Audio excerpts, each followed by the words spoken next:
Coucou à tous, j'espère que vous allez bien. Moi ça va.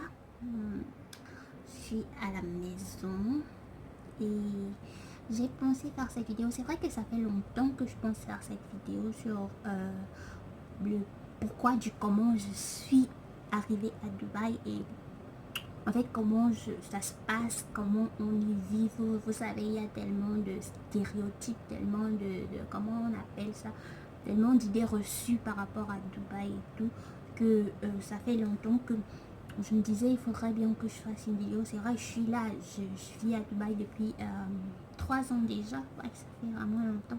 Ça fait quand même 3 ans que j'y vis et donc je connais beaucoup de choses et ce serait un beau moyen pour moi de montrer aux gens en fait le vrai du faux de Dubaï.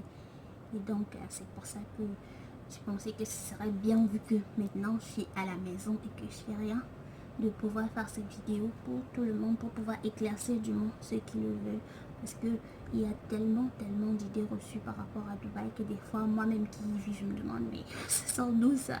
Comment est-ce que les gens ils font pour dire tout ça en fait?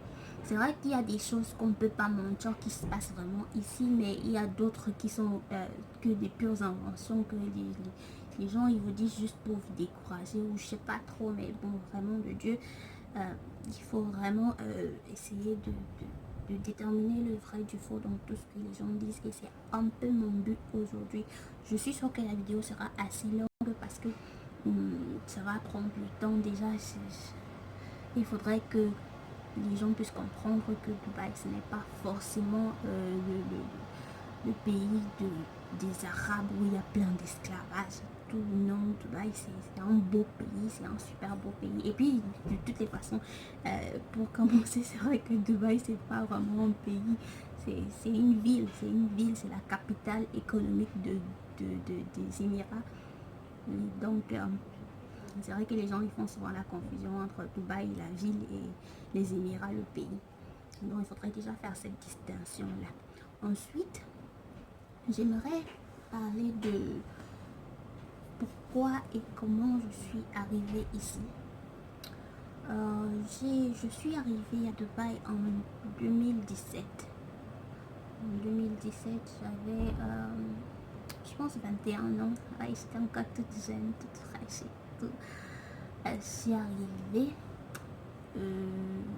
du fait de beaucoup de choses en fait. Déjà, quand je vivais au Cameroun, j'étais à l'université, comme tous les jeunes de mon âge, mais ça allait pas trop tellement. Je veux dire, c'est pas la vie universitaire, c'est pas quelque chose qui m'a vraiment réussi. Peut-être parce que je n'y mettais pas trop du mien, je suppose, parce qu'à chaque fois ici, par exemple, quand je travaille, j'y mets beaucoup du mien et je vois le résultat. Donc je suppose que c'est parce que je n'y mettais pas du mien et que j'étais surtout hyper éparpillée. Vous savez, à 21 ans, on a tellement de choses dans la vie, on a envie de réaliser tellement de trucs, tout va vite et puis on a envie que ça aille encore plus vite. Donc des fois, on se perd un peu et on s'éloigne de ce qu'on devrait vraiment faire. Je pense que c'est un peu ce qui m'est arrivé quand j'étais au Cameroun. Et peut-être que j'aurai le temps de raconter un peu ma mauvaise, bonne vie du Cameroun. Peut-être qu'un jour, vu que j'ai 2 semaines à la maison, peut-être que j'aurai le courage à un moment donné de pouvoir raconter tout ce que j'ai vécu au Cameroun. C'est vrai que c'est pas des beaux souvenirs. Je veux dire, quand je pense au Cameroun, c'est pas forcément de beaux souvenirs. Bon, bah, je m'éloigne un peu. Ok, entrons dans le vif. Pourquoi et comment je suis arrivée à Dubaï? Comme je dis, c'était pas forcément trop cool ma vie au Cameroun. Et à un moment donné, je voulais partir en Allemagne. J'ai fait les cours de langue. J'étais plutôt bonne vu que j'avais fait allemand au lycée. De la quatrième même, ouais, de la quatrième jusqu'en terminale, j'avais fait A, allemand. Je suis littéraire d'ailleurs. Et donc, pour moi, l'objectif c'était après le bac de partir en Allemagne, de continuer mes études et tout, même si je savais pas trop ce que j'allais faire comme études. Mais bon, de toutes les façons, en tant que littéraire, on se voit un peu genre avocat, on se voit, je sais pas, professeur peut-être, ouais, enseignant. On se voit peut-être professeur d'université ou des trucs comme ça. Ça tourne toujours autour de ça. En tout cas pour moi. Je ne voyais pas autre chose. Et donc, quand je fais les cours d'allemand et tout, ça marche pas. Je fais mes dossiers pour l'Allemagne, pour le visa. Ça n'a pas marché. J'étais un peu désespérée en fait. J'avais carrément... En fait, j'avais lâché l'université. J'y allais, mais j'y allais pas. Vous voyez quoi, comme tous les gens qui font des cours de langue et qui ont déjà la tête à l'étranger. Genre, tu as tellement envie de partir. Pour toi, le Cameroun, ce n'est plus ton truc. Tu veux juste partir. En fait, tu n'as plus les pieds au Cameroun. Tu es peut-être au Cameroun, tu es encore là, mais tu n'as plus forcément la tête. La tête, elle est ailleurs. Tu as envie d'être déjà en Allemagne, de faire tout ce que tu vois les autres faire sur Facebook. C'est un peu ça, quoi. Un peu la folie. Mais quand j'y pense aujourd'hui, avec du recul, je me dis que c'était vraiment de la folie. Et peut-être que c'est mieux que je n'y sois pas allée. Donc, alors, quand ils me refusent le visa, j'étais quand même désespérée. Je me dis, waouh, qu'est-ce que je vais faire? Aller encore à l'université, ça faisait... j'ai pris peut-être 2 ans et demi ou 3 ans pour faire le visa de l'Allemagne. Et comme ça n'a pas marché, ça faisait un temps que je partais pas forcément en cours à l'université. Quand j'y allais, c'était pas genre, j'y étais pas trop intéressée. En plus, à 21 ans, la puberté et tout, il y a les garçons. Et donc, imaginez le truc, quoi. C'était pas hyper cool. Et j'étais là, je savais plus trop quoi faire de ma vie, en fait. Et la petite parenthèse, Dubaï, ce qu'il y a de vraiment cool, c'est que c'est une ville très très très ouverte. Je veux dire, tu peux partir de rien et devenir vraiment quelque chose de grand. Il suffit juste d'être ouvert d'esprit et d'être quelqu'un d'assez opportuniste, quelqu'un qui peut profiter des opportunités en fait. Donc, comme je le disais, je reviens. Quand ça ne marche pas, je suis assez désespérée. C'est difficile et tout.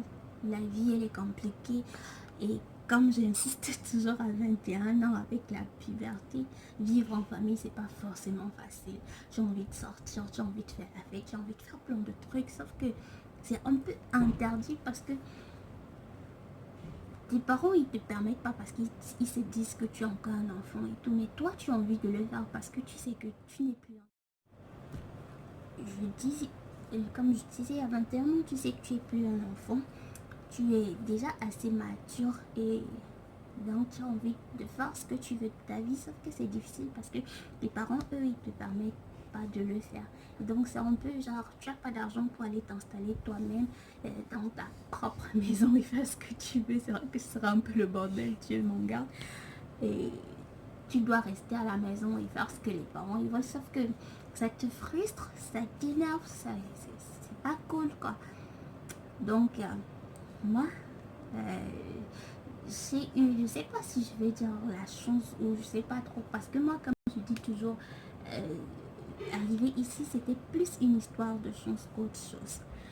Je ne me suis jamais imaginée à Dubaï, en fait. C'était pas genre la destination, c'était pas le truc dont je rêvais tellement, le truc dont j'avais le plus envie et tout, quoi. C'était pas ça. Je suis arrivée ici juste, disons par concours de circonstances. J'avais une amie avec qui je faisais les cours de langue, Nancy, et avec elle, on s'entendait plutôt pas mal. Enfin, disons que je suis plutôt quelqu'un de solitaire. Je suis vraiment très solitaire. Et puis, je me dis toujours... Donc, quand je dis je m'entends bien avec quelqu'un, c'est... Il faut croire que c'est quand on s'entend quand même.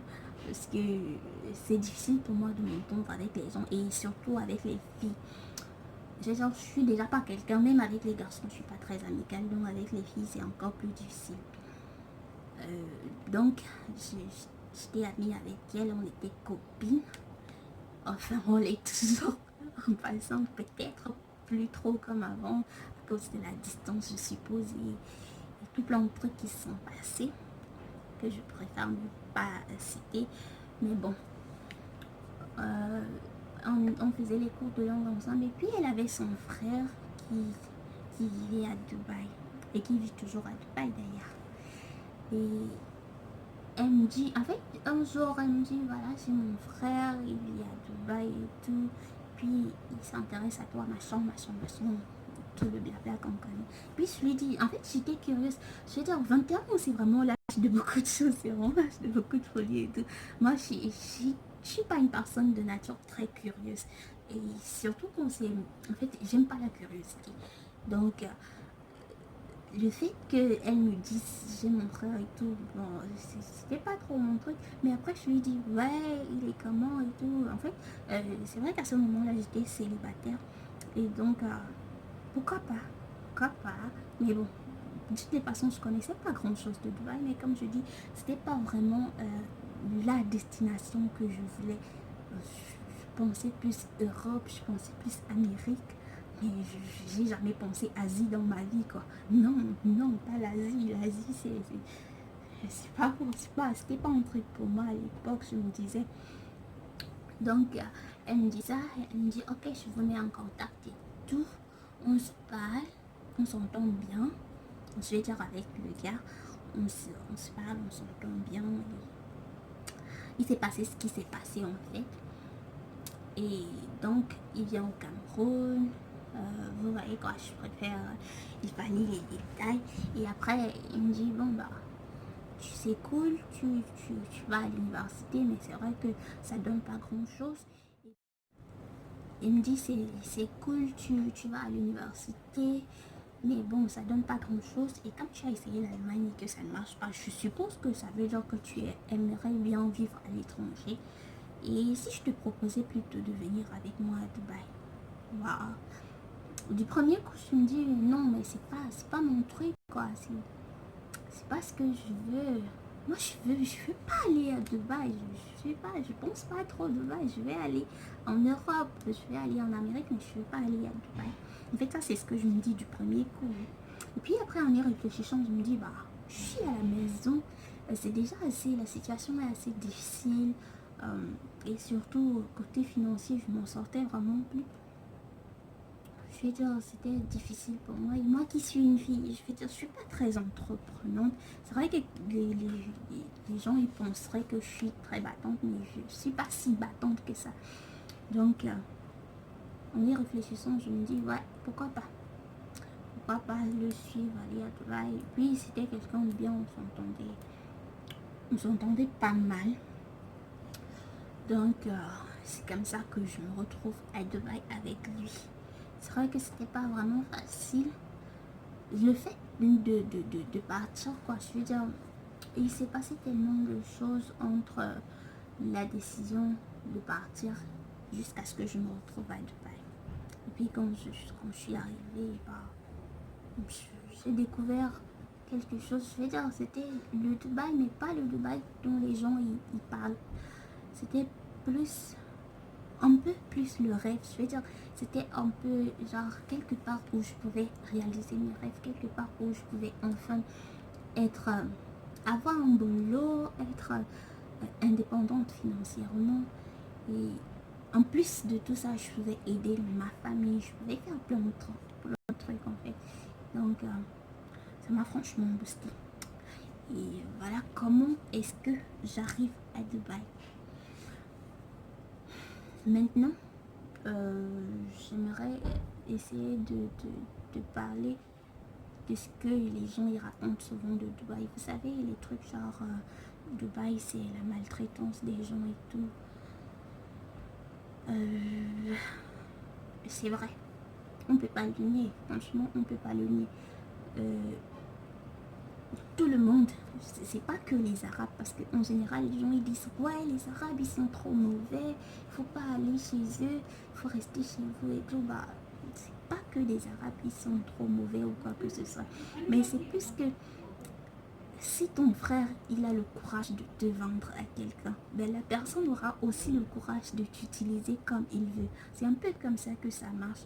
Parce qu'en général, on dit ouais, les Arabes ils sont méchants, ils sont tout et tout, mais on ne voit pas le frère ou la sœur qui est venu en Afrique.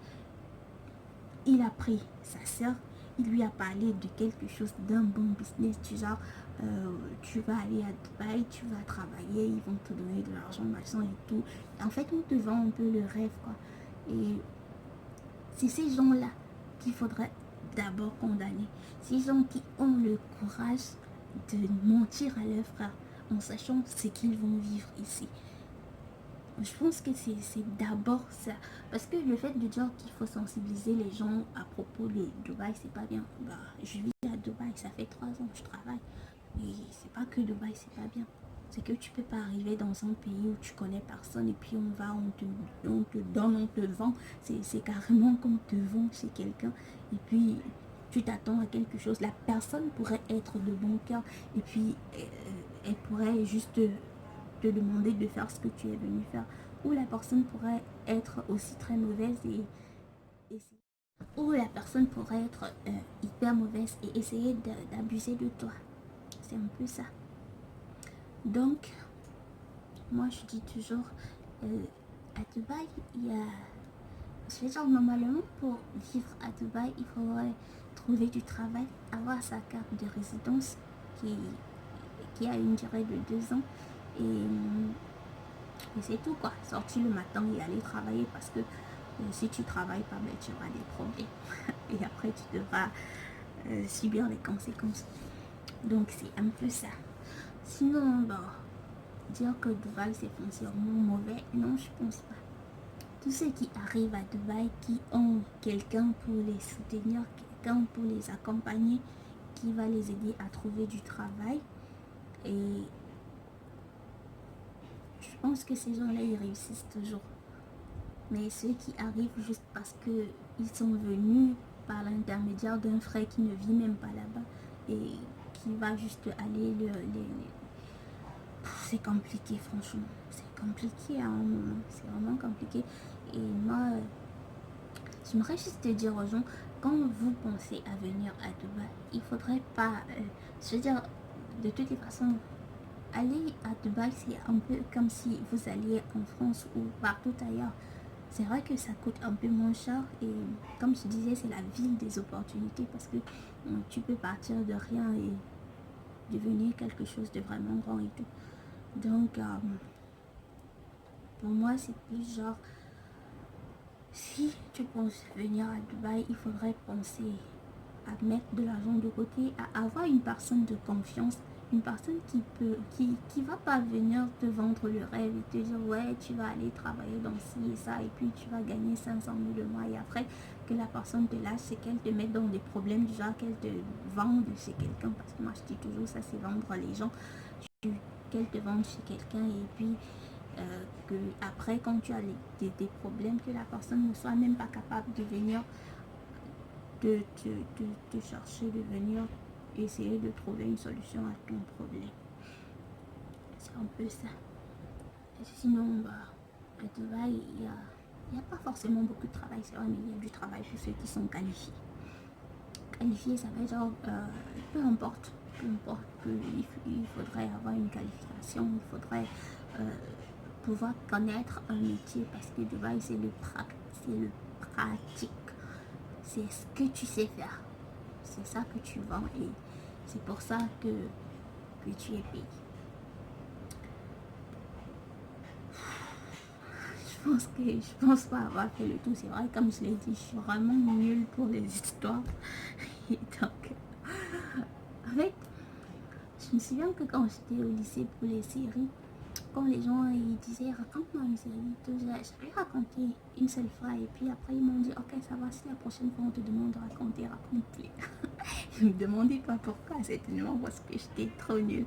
Non mais franchement, raconter les séries c'est vraiment pas, en fait raconter quelque chose c'est vraiment pas la chose la plus facile pour moi parce que déjà j'ai une mémoire pas très grande, donc des fois j'oublie beaucoup de choses, j'oublie beaucoup de détails et de toutes les façons,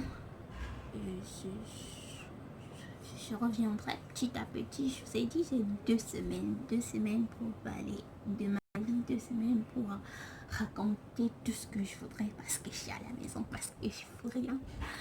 Et surtout parce que je ne vais pas manger. Donc, je vais dire, franchement, c'est toujours mieux que